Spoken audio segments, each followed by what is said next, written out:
Buenos días, para mí es un placer poder presentarles este tema, un tema importantísimo en la restricción del crecimiento intrauterino, como viene a ser la circulación cerebral y el impacto de esta en el futuro neurológico de los nacidos tras habérseles diagnosticado intrauterinamente restricción del crecimiento.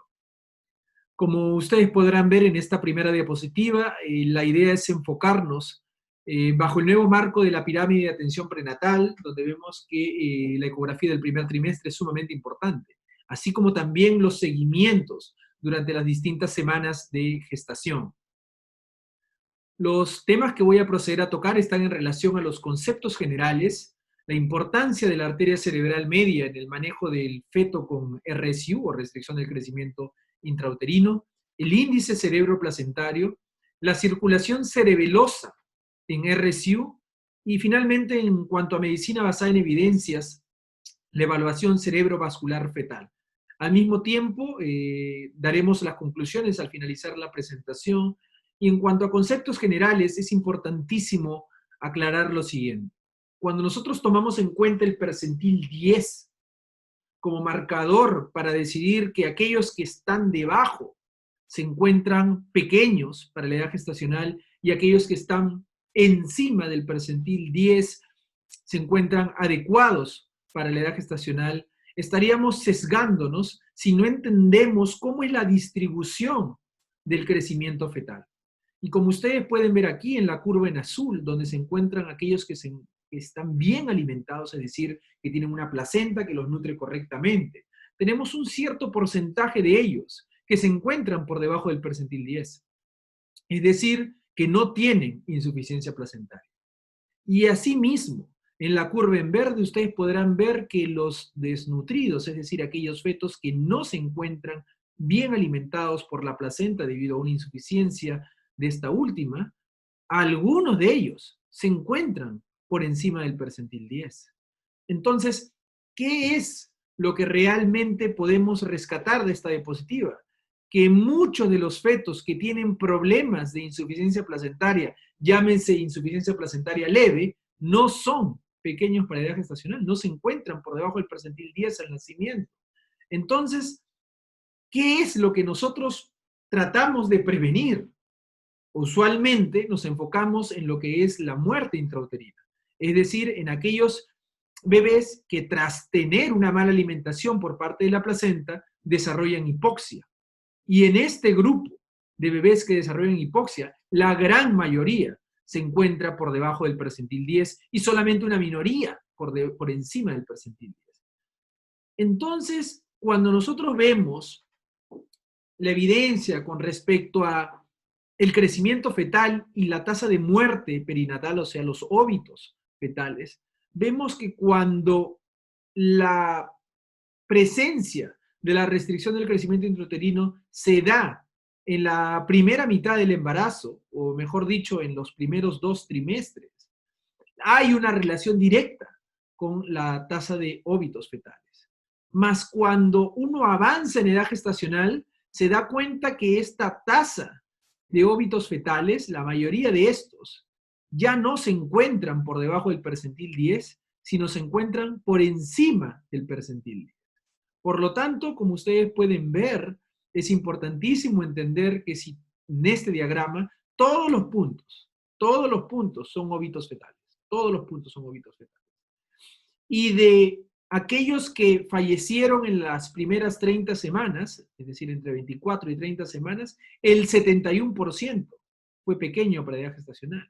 Pero aquellos que fallecieron en el último mes de la gestación, a partir de las 36 semanas, solamente un 27% de estos tuvo un percentil por debajo de 10. El mensaje es, utilizar el percentil 10 es una forma de poder enfocarnos en aquellos bebés que se encuentren gravemente afectados por hipoxia, pero no debemos descuidar la morbilidad que podría acarrear un bebé que se encuentra por encima del percentil 10 y que esté sufriendo, padeciendo de insuficiencia placentaria. Entonces, ¿cuál sería la forma correcta de nosotros poder determinar si un bebé tiene o no tiene insuficiencia placentaria? Tradicionalmente, utilizando el peso estimado por debajo del percentil 10 y asumiendo que la fecha de última regla es correcta, es decir, que la edad gestacional es correcta, nosotros podemos definir que un bebé no crece básicamente por tres motivos.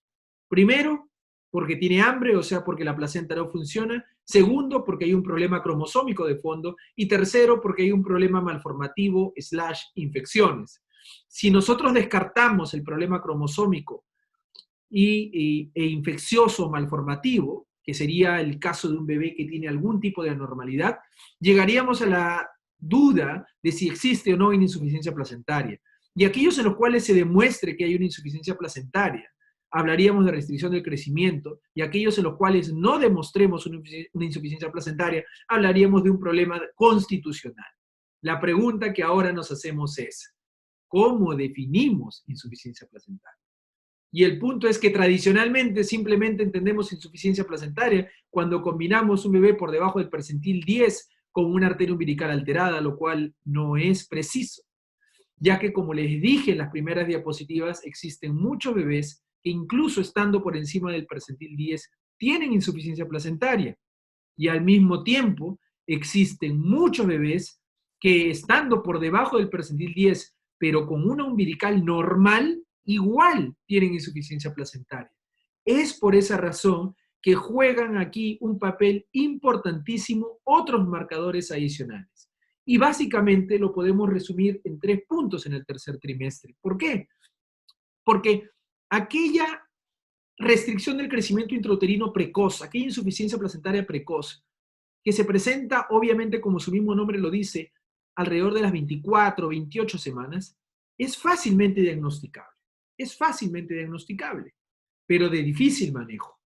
En cambio, a medida que avanza la edad gestacional, esa insuficiencia placentaria que puede aparecer o ese RCU que puede empezar a aparecer es más difícil de diagnosticar. Mucho más fácil de manejar, porque podrías terminar la gestación a las 36, 37 semanas, pero más difícil de diagnosticar, porque no suelen alterar la arteria umbilical. Entonces, ¿qué parámetros adicionales tenemos a partir de las 28, 30 semanas? El Doppler de las arterias uterinas, el índice cerebroplacentario combinándolo con la arteria cerebral media, y un crecimiento ya no por debajo del percentil 10, sino por debajo del percentil 3. En base a eso, tocamos el siguiente punto, que viene a ser la importancia de la arteria cerebral media en RCU. Como sabemos, la arteria cerebral media tiene que realizarse siempre en toda ecografía de crecimiento del tercer trimestre, pero con mayor ahínco en aquellos fetos que tienen un ponderado ecográfico fetal por debajo del percentil 10. ¿Y qué nos dice la arteria cerebral media? La arteria cerebral media es una arteria que es fácilmente medible por la locación en que se encuentra, por estar alineada en cuanto a su flujo con los haces de ultrasonido, respetando los principios físicos de la ecografía Doppler. Y lo que aquí tenemos que ver es que, a diferencia de la arteria umbilical, donde nos preocupa más un índice de pulsatilidad elevado, aquí nos preocupa un índice de pulsatilidad disminuido, que se encuentre por debajo del percentil 5, porque eso nos haría pensar en una vasodilatación cerebral, lo que le hacen llamar en inglés el brain sparing. Y esto, obviamente, nos debe hacer pensar y contextualizar el caso respecto a qué tenemos enfrente. Porque si tenemos un RCU precoz, un RCU que fue diagnosticado a las 24 o 28 semanas, esto, la redistribución cerebral, viene a ser un signo claro de progresión, de deterioro, y obviamente me va a definir mejor la población con mayor riesgo. En cambio, en aquellos bebés que tienen un pequeño paredad gestacional, pero sin alteración del umbilical, y que tienen una vasodilatación cerebral, estos en un 20% de los casos pueden evolucionar a una insuficiencia placentaria severa a término. Por lo tanto, la vasodilatación cerebral en el tercer trimestre es quien logra identificar al RCU tardío, de aparición tardía. Por lo tanto, es importante entender cómo esto lo circunscribimos dentro de un feto que está yendo en el percentil 8, percentil 10 o percentil 15 como umbilicales normales, entre comillas, pero que en el marco del contexto en el cual nos encontramos, podemos sospechar que a futuro va a desarrollar una insuficiencia placentaria marcada. Entonces, ¿qué viene a ser la vasodilatación cerebral? Tenemos entendido que la vasodilatación cerebral es un mecanismo de defensa que tiene el ser humano, en este caso el feto, para protegerse de una baja oxigenación, que permite que al dilatar sus arterias cerebrales, éstas reciban mayor flujo sanguíneo y por ende mayor oxigenación. Pero básicamente es un signo de hipoxemia establecida. Ahora, siempre y cuando, y eso también tenemos que entenderlo, que a partir de las 34 semanas la medida de la arteria cerebral media se hace mucho más operador dependiente, mucho más subjetiva, porque varía mucho de acuerdo a la forma en cómo la obtengamos, presionando demasiado, si la madre se encuentra con mucho movimiento, si el feto se encuentra con mucho movimiento, con movimientos respiratorios leves a nivel del diafragma. Tiene que haber, para poder definir una vasodilatación cerebral, una persistente disminución del índice de pulsatilidad de la cerebral media. No basta una toma. Mi recomendación es, al inicio del examen ecográfico, tomarlo al medio, a la mitad del examen ecográfico y luego al final, para realmente estar seguros de que estamos frente a una vasodilatación cerebral.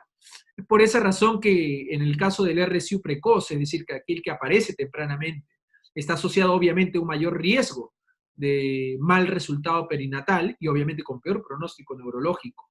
En cambio, en el RSU tardío, no le damos quizás mucha importancia porque tenemos un umbilical normal. Pero si ustedes analizan las publicaciones en torno al respecto, llámese por el doctor Figueras, por el doctor Rogelio Cruz, vemos que hay una asociación con un peor resultado perinatal, ya sea por cesárea por distrés fetal o por acidosis neonatal, y lo que es peor aún, el pobre desarrollo o el neurodesarrollo neonatal y a los 2 años. Por eso que es importantísimo ver cómo cuando hablamos de porcentaje de aquellos que tengan vasodilatación cerebral o no vasodilatación cerebral, vemos que aquellos que tienen vasodilatación cerebral tienen mayor asociación con cesárea por distrés fetal y acidosis neonatal. Y entonces, ¿qué ocurre? Ocurre que en algunos casos la arteria cerebral media, en cuanto a su índice de pulsatilidad, no se encuentra por debajo del percentil 5. Y ni la arteria umbilical se encuentra por encima del percentil 95. Pero cuando hacemos la relación entre la arteria cerebral media y la arteria umbilical, vemos que hay una alteración que nos está diciendo este bebé está empezando a redistribuir su flujo. Y lo que es más importante en medicina fetal es no ser absolutistas, es decir, no esperar un valor para recién decir que ese bebé está redistribuyendo flujo, sino analizar la tendencia, ver cómo están yendo esos valores para poder adelantarnos al hecho. Porque recordemos que en ecografía, como herramienta de la medicina fetal, no estamos colocando una balanza dentro del útero para decir que un bebé exactamente pesa 1.200 gramos y por ende se encuentra por debajo del percentil 10, ni al mismo tiempo estamos colocando un instrumento que nos permita decir exactamente cuánta sangre está fluyendo a través del cerebro o cuál es la resistencia exacta. Ambos instrumentos o ambas mediciones son operador dependiente. Por lo tanto, es importantísimo tener en cuenta eso para no ser absolutistas en cuanto a los valores, sino poder analizar la tendencia, que vendría a ser lo más apropiado. Por esa razón que el índice cerebro-placentario en realidad nos permite cuantificar esta redistribución del gasto cardíaco comparando el flujo que hay en la arteria umbilical con el flujo que hay en la arteria cerebral media. Y esto, si lo traducimos en cuadros, como ustedes podrán ver, tenemos ya valores establecidos desde la semana 20 hasta la semana 40, donde este CPR, Cerebro-Placental Ratio, nos habla de cómo podría verse afectado esta redistribución sin necesidad de tener la cerebral media por debajo del percentil 5 y la umbilical por encima del percentil 95. ¿Cuándo nosotros empezamos a preocuparnos? Cuando se presenta esto en aquel bebé que hemos catalogado como pequeño para la gestacional, pero con umbilical, entre comillas, normal, antes de las 34 semanas. ¿Por qué? Porque nos permite decir que este bebé se está empezando a adaptar. Entonces, uno antes decía, qué bien, el bebé se está adaptando, se está preparando ante ante la poca oxigenación que tiene la placenta o la pobre oxigenación que tiene la placenta con respecto al bebé, pero en realidad el adaptarse es para sobrevivir. Pero tenemos que también valorar la calidad de vida que va a tener luego este feto y este neonato. Es por esa razón que cuando tenemos un ratio cerebro-placentario por debajo del percentil 5, que nos permite identificar redistribución vascular, obviamente va a ser más precoz que la arteria cerebral media. ¿Ok? Y en ese sentido, nos va a poder decir que este bebé con RSU tiene un pobre o un peor resultado perinatal. Por esa razón es importante la detección de este índice cerebro-placentario en los pequeños para edad gestacional, en aquellos que están en el percentil 8 y todo normal, líquido amniótico normal, arteria umbilical normal, y uterinas incluso normales, pero entendiendo que un porcentaje de ellos, importante como el 23%, van a presentar una redistribución traducido en un ratio cerebroplacental anormal. Y esto obviamente aumentar el riesgo perinatal, como les había dicho, tanto de cesárea por distrés fetal como de acidosis neonatal. Entonces, ¿qué otros parámetros nosotros podríamos evaluar en la circulación cerebral fetal? Podríamos evaluar la circulación cerebelosa.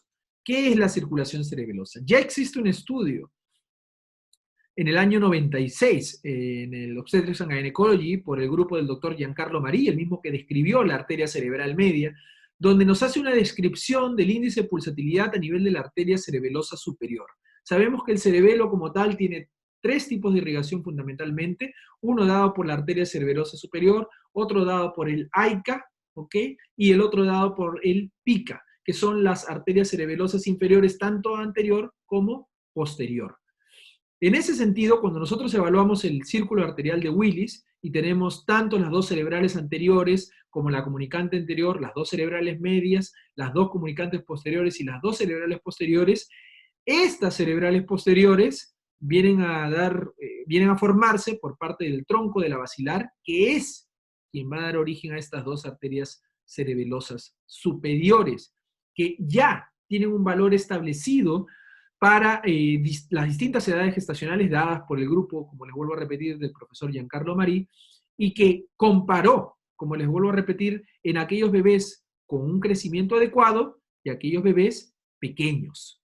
Y se vio que en aquellos bebés pequeños el índice de pulsatilidad de esta arteria cerebelosa superior se encontraba aumentado. Entonces, si nosotros lo traducimos en la anatomía, podemos ver cómo del tronco de la basilar, antes de dividirse en las dos arterias cerebrales posteriores, se originan, como ustedes pueden ver en las flechas, estas arterias cerebelosas superiores. Doctor, ¿se puede eso evaluar por ecografía? Con los ecógrafos tradicionales es sumamente difícil, porque tradicionalmente solamente podemos ver estas imágenes donde identificamos claramente el círculo arterial de Willis, la arteria cerebral media, y podríamos paralelamente, guiando el transductor una vez ubicado el círculo arterial de Willis, caudalmente, guiándolo caudalmente, ubicar cómo detrás de la arteria cerebral posterior surge esta arteria cerebelosa superior. Y podríamos calcular el índice de pulsatilidad, en este caso 1.28. Como ustedes pueden ver en este video, realizado con un Bolus E10, vemos claramente con un Doppler color se identifica el círculo arterial de Willis. Y cuando vamos a un Power Doppler, identificamos también el círculo arterial de Willis. Tendríamos que utilizar nuevas tecnologías como la que actualmente te permite el Bolus E10, como es el Slow Flow HD, que te hace un mejor panorama del círculo arterial de Willis y te dibuja claramente la arteria cerebral posterior y la arteria cerebelosa superior, y hacer esa medición. Es algo, como les vuelvo a repetir, novedoso, todavía no es establecido obviamente, pero trato de presentarlo como un avance que podría contribuir mucho a la evaluación vascular cerebral fetal en aquellos bebés que tienen restricción del crecimiento. Entonces, vayámonos a lo que nos dice la medicina basada en evidencias respecto a la evaluación cerebral vascular fetal. En este artículo publicado en el 2012 por el grupo del profesor Edgar Hernández Andrade, vemos parámetros que se suelen evaluar en aquellos fetos que tienen compromiso de la restricción del crecimiento. De hecho, el título del artículo es: ¿pueden las anomalías de la circulación cerebral ser útiles en el manejo de aquellos fetos con restricción del crecimiento? Y la respuesta es sí. No solamente utilizando el Doppler de la arteria cerebral media, sino combinándolo con el Doppler de la arteria umbilical, como ya vimos, utilizando el índice cerebroplacentario. Otra forma, en este corte sagital medio, es activar el Power Doppler y medir lo que ellos en inglés han colocado como el Fractional Movement Blood Volume, el volumen sanguíneo de movimiento fraccionado, donde se identifican distintos vasos a nivel cerebral, como son la arteria cerebral anterior, que emite una de sus ramas, siendo la pericallosa una de estas, el seno sagital superior, las venas intracerebrales como son los senos rectos, etc. Y esto se traduce en lo siguiente, y esto es importante entenderlo porque de estos cuadros, de esta evidencia, también estudiada por el doctor Rogelio Cruz Martínez, sobre la perfusión cerebral y el performance neurocognitivo al nacer, podemos ver lo siguiente. En aquellos bebés que tuvieron no solamente un adecuado crecimiento para la edad gestacional, sino que fueron pequeños para la edad gestacional, pero que adicionalmente presentaban un aumento del volumen sanguíneo cerebral, se vio que estos últimos tenían valores en cuanto a la escala de evaluación de comportamiento neonatal más alterados, no solamente en el aspecto de interacción social, de atención, sino en cuanto a su estado de organización, en comparación con aquellos pequeños para edad gestacional, pero que tenían un volumen cerebral normal, y ni qué decir con aquellos que tenían o que se encontraban creciendo de forma adecuada. Cuando esto lo llevamos a la cerebral media, vemos que aquellos bebés que tenían o que eran pequeños para edad gestacional y que adicionalmente tenían vasodilatación de la arteria cerebral media, tenían un score más bajo, tanto en el aspecto social, de atención, motor, etc. Entonces, esto es importante entenderlo porque en cuanto a la cerebral media, lo más importante es el aspecto motor. Miren, es lo que es estadísticamente significativo.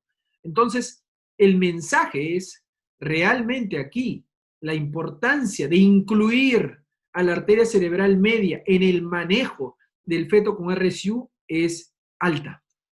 Por esa razón que en cuanto a las conclusiones nosotros podemos decir que el Doppler en el manejo del RSU es fundamental, y no solamente para entender a la arteria umbilical, porque sabemos que la arteria umbilical recién empieza a alterarse cuando más del 60% de la placenta ha dejado de funcionar, sino que la vasodilatación cerebral persistente en un feto de más de 34 semanas es por lo general sinónimo de mal resultado perinatal, por las escalas que les acabo de mencionar. El daño neurológico se puede predecir en vida fetal.